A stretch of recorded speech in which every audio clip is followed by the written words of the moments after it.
Before the age of mega resorts and $20 lattes, there was a version of Las Vegas that just felt different. So, this week in gambling, we're counting down the top 4 things that players really miss about the way Sin City used to be.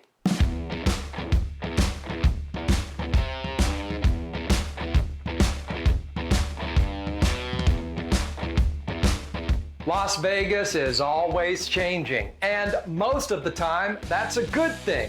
But these days, the city feels overcrowded, overhyped, and overpriced. However, some of what we miss about old Las Vegas may be more sentimental than practical. For example, take the ticket in, ticket out system for modern slot machines. It's certainly more convenient, but players today may never know the sound of coins falling into a hopper from a big win. And that brings us to the number 4 spot on our list of things we miss about old Las Vegas: coin-operated slot machines. As simple as they were, there was nothing quite like carrying around that big old bucket full of coins. Yeah, it was heavy, and the coins were dirty, and sometimes people would try to steal them. But we just called that part of the Vegas experience. You can still find a few of these machines scattered around town, but most are at Slots of Fun, located near Circus Circus. Then at number 3 on our list is something very close to my heart: my stomach, as people really miss cheap Las Vegas buffets. Before COVID hit, you could still find some buffets at reasonable prices, but now, good luck locating one at a resort for less than $20. Closer to $30 if it's dinner time, and those are the very least expensive. A far cry from the cheap eats that used to dominate the Strip, even adjusted for inflation. And with that, we come to the second spot on our list: better paying games. Hey, remember single deck blackjack that paid 3 to 2? Remember that? Remember?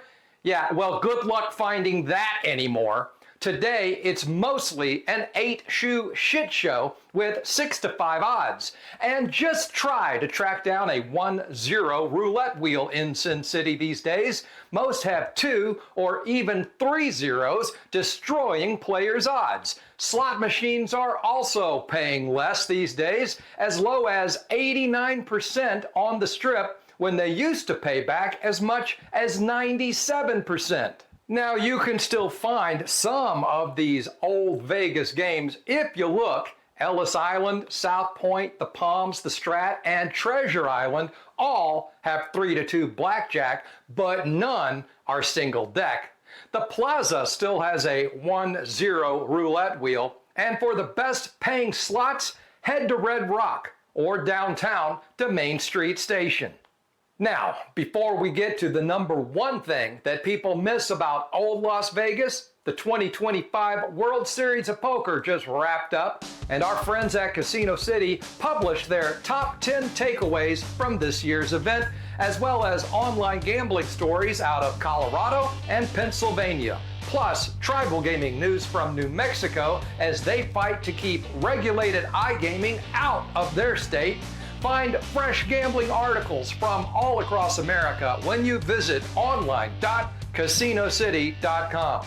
And finally this week, I've kept you in suspense for long enough. So, at the top of our list is a combination of everything we've already discussed, plus amazing customer service that you won't experience at any resort these days.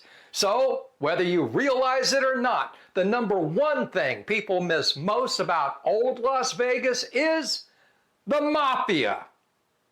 I understand it sounds crazy, right? But the mob actually took care of their customers. Do you think for a moment that Bugsy Siegel would have charged you $10 for a warm bottle of Aquafina that the maid left in your room? Please.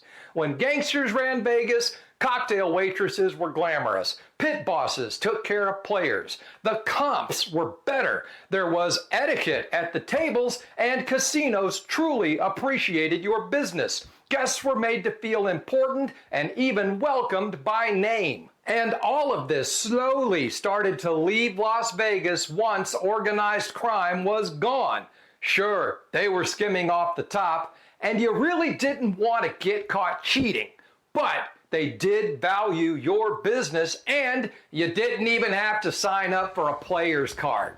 So that's our countdown of what players miss most about the way Las Vegas used to be. Please be sure to share your memories in the comments section and subscribe to this channel to get updates when we publish new videos each week. Is this the right room for an argument?